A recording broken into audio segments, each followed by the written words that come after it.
Good morning, students. Today we will start our new chapter, that is chapter 11, Human Eye and the Colorful World. देखिए, कोविड-19 की वजह से हमारा session delay हो रहा है. As a result of it CBSE ने सारे सब्जेक्ट्स का सिलेबस 30% तक रिड्यूस डिलीट कर दिया है. साइंस में भी कुछ चैप्टर्स और उनके टॉपिक्स डिलीट रिड्यूस हो गए हैं, जिसमें chapter 11 human I and the colourful world भी है. इसका अप्रॉक्सीमेटली हाफ पोर्शन डिलीट हो चुका है, जिसमें हम ह्यूमन आई का स्ट्रक्चर, उसकी फंक्शनिंग, इसके अलावा power of accommodation of I defects और उनका करेक्शन जो हम पढ़ते थे स्टार्टिंग में, बिगनिंग में, वो इस सेशन के लिए डिलीट हो गए हैं. ठीक है, अब हम नेक्स्ट टॉपिक से इस चैप्टर को स्टार्ट करेंगे, that is refraction through glass prism.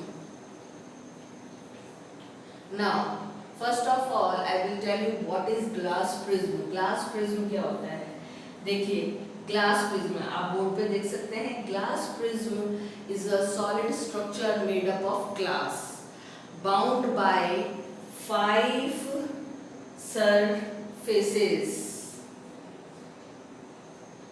Out of 5, 3 are rectangular and 2 are triangular. कहने का मतलब है ग्लास प्रिज्म, जैसा कि आप देख रहे हैं, एक सॉलिड स्ट्रक्चर होता है जो ग्लास से बना होता है. इसकी टोटल 5 सरफेसेस होती हैं. देखिए 1 2 3 4 5. आउट ऑफ 5 3 रेक्टेंगुलर होती हैं. ये देखिए, ये एक रेक्टेंगुलर, ये सेकंड रेक्टेंगुलर और ये थर्ड रेक्टेंगुलर. ठीक है, और 2 ट्रायंगुलर सरफेस होती हैं, एक आगे वाली फ्रंट और एक पीछे वाली बैक. ठीक है, तो इस तरह से glass prism is a solid structure made up of glass bound by 5 surfaces. Out of 5, 3 are rectangular and 2 are triangular. ठीक है, now these rectangular surfaces are called refracting surfaces. जो rectangular surfaces होती हैं उनको refracting surfaces कहते हैं. और किन्हीं भी 2 रेक्टेंगुलर यानी रिफ्रैक्टिंग सरफेसेस के बीच के एंगल को हम एंगल ऑफ प्रिज्म कहते हैं, डिनोटेड विद कैपिटल A. ठीक है, तो इसकी 5 सरफेसेस होती हैं, 1 2 3 4 एंड 5. उसमें से 3 रेक्टेंगुलर होती हैं, 1 2 एंड 3. और इन तीनों रेक्टेंगुलर सरफेसेस को रिफ्रैक्टिंग सरफेसेस कहते हैं. और किन्हीं भी 2 रेक्टेंगुलर यानी कि रिफ्रैक्टिंग सरफेसेस, जैसे कि ये एक रेक्टेंगुलर है, ये एक रेक्टेंगुलर है, मतलब रिफ्रैक्टिंग सरफेसेस हैं, इनके बीच के एंगल को एंगल ऑफ प्रिज्म कहते हैं, डिनोटेड विद कैपिटल A. ठीक है, नाउ जब भी लाइट एयर से ग्लास और ग्लास से एयर में पास होगी तो मीडियम चेंज होगा. ठीक है, 2 टाइम्स मीडियम चेंज हो रहा है, air to glass, glass to air. तो 2 टाइम्स मीडियम चेंज होने से 2 टाइम्स स्पीड चेंज होगी और 2 टाइम्स लाइट रे अपने ओरिजिनल पाथ से डाइवर्ट होगी, बैंड होगी. ठीक है, known as refraction of light. ठीक है, अब जब भी लाइट रे किसी ग्लास प्रिज्म से पास होती है, ठीक है, तो वो किस तरह से रिफ्रैक्ट होती है, how does a light ray bend from its original path और refract while passing through a glass prism, वो हम देखेंगे. इसके लिए हम एक एक्सपेरिमेंट करेंगे. एक्सपेरिमेंट में first of all we will take a table. हम एक टेबल लेंगे, उस टेबल पे हम एक प्लेन वाइट शीट या पेपर प्लेस करेंगे, रखेंगे. वो इधर उधर मूव या शिफ्ट ना करे, इसलिए हम उसे फेविकॉल से या सेलो टेप से फिक्स कर देंगे और फिर उस टेबल के सेंटर में हम ग्लास प्रिज्म रखेंगे। ग्लास प्रिज्म को याद ध्यान रखिएगा, हम इस तरह से रखेंगे कि उसकी ट्रायंगुलर सरफेस यानी कि ये दिख रही है आपको, ये नीचे की तरफ आए, रेस्टिंग पोजीशन में आए।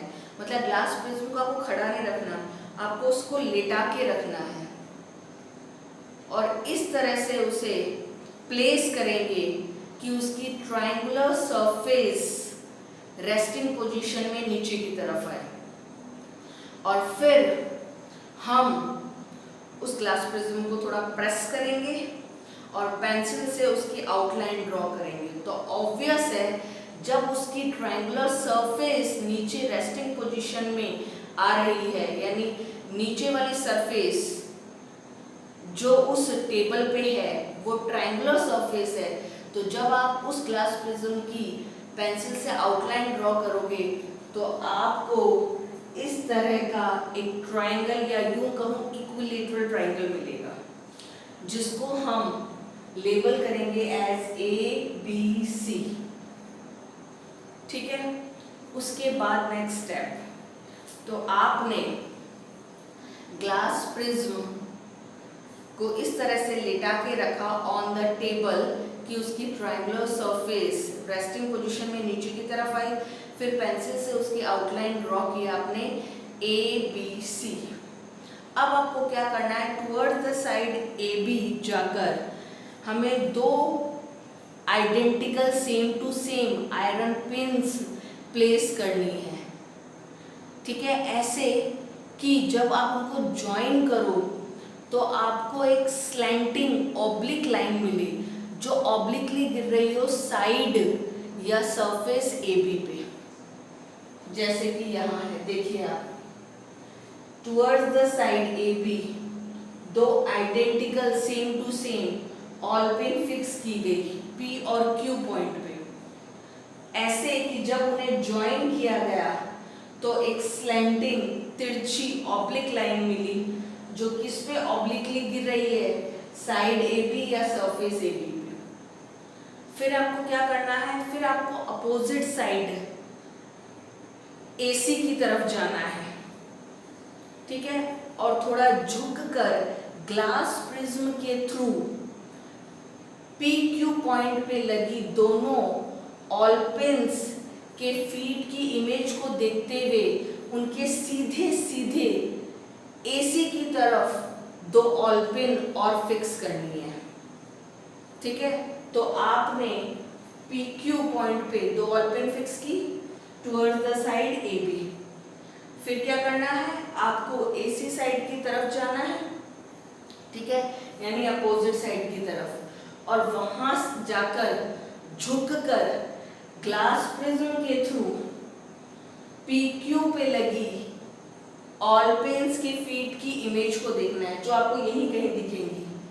ठीक है, और उनके सीधे सीधे यहाँ पे कहीं पे भी AB की तरफ कहीं पे भी आपको दिखेंगी इमेज, जहां पे भी दिखे उसके सीधे सीधे, मतलब जैसे मान लो यहीं पे दिख रही है तो उसके सीधे सीधे AC की तरफ दो ऑल पिन लगानी है। ठीक है, और ऑल पिन जिन दो पॉइंट पे लगेगी उन्हें हम मार्क करेंगे एज RS। ठीक है, फिर आप क्या करेंगे, फिर आप PQ और RS पॉइंट पे लगी ऑल पिन्स के चारों तरफ सर्किल कर देंगे ताकि वो पॉइंट आपको अच्छी तरह से मार्क हो सके, आप उनको आइडेंटिफाई कर सको। ठीक है, फिर आपको उन ऑल पिन को हटा लेना है, ग्लास प्रिज्म को भी हटा देना है, फिर PQ को आपस में ज्वाइन करके एक्सटेंड कर देना है टू दी साइड AB तक। तो जैसे PQ को ज्वाइन करोगे, आगे एक्सटेंड बढ़ाओगे टू दी साइड AB तक, तो वो AB पे पॉइंट D पे मिलेगा। इसी तरह RS को मिलाकर एक्सटेंड करना है to the side AC at point E, और फिर D और E को मिला देना है DE। यहाँ पर PQ से होती हुई जो लाइन आपको दिख रही है, मिल रही है, उसे आप इंसिडेंट रे कंसीडर करोगे तो इस तरह का एरो लगेगा। ठीक है, क्यों करोगे?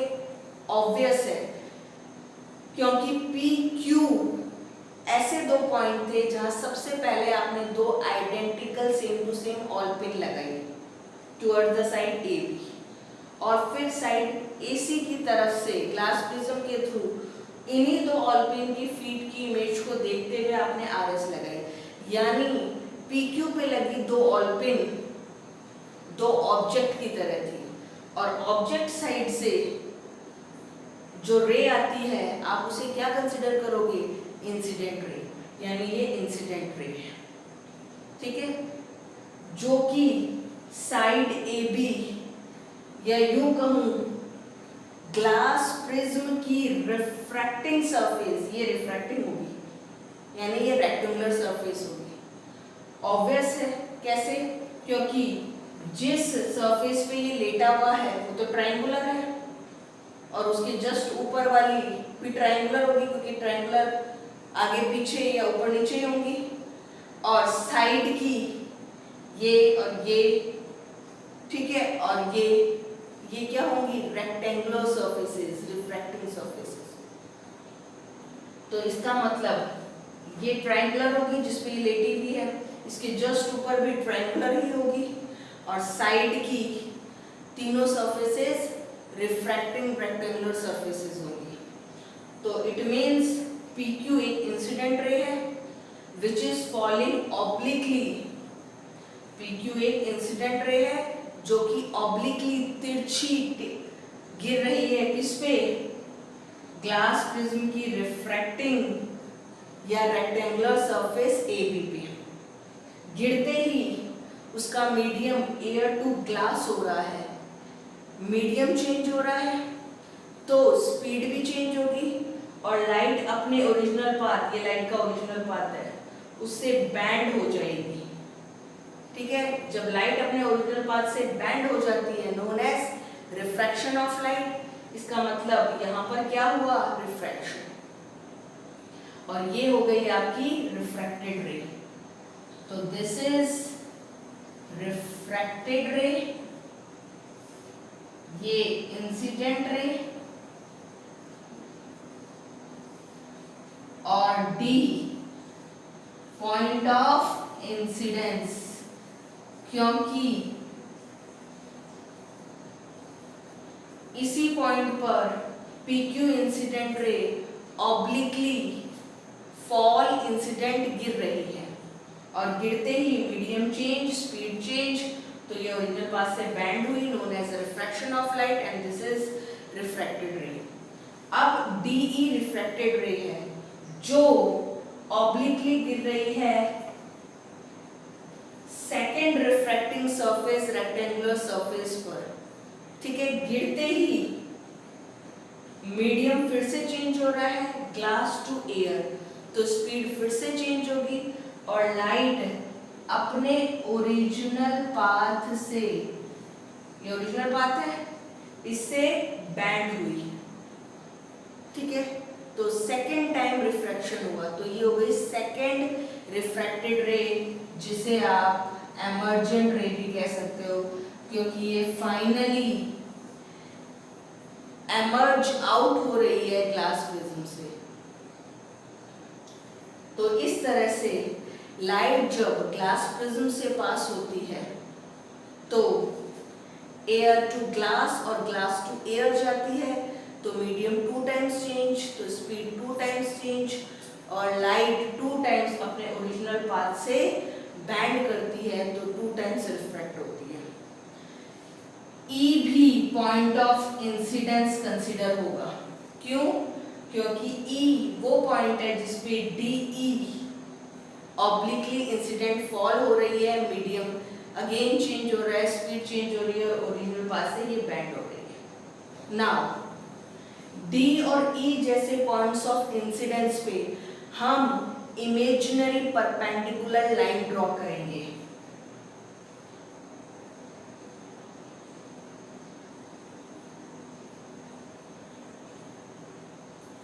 ठीक है, तो हमने डी और ई जैसे पॉइंट्स ऑफ इंसिडेंस पे इमेजिनरी परपेंडिकुलर लाइन ड्रॉ की, जो परपेंडिकुलर है या 90 डिग्री का एंगल बना रहे हैं टू दी सरफेस। ये देखिए,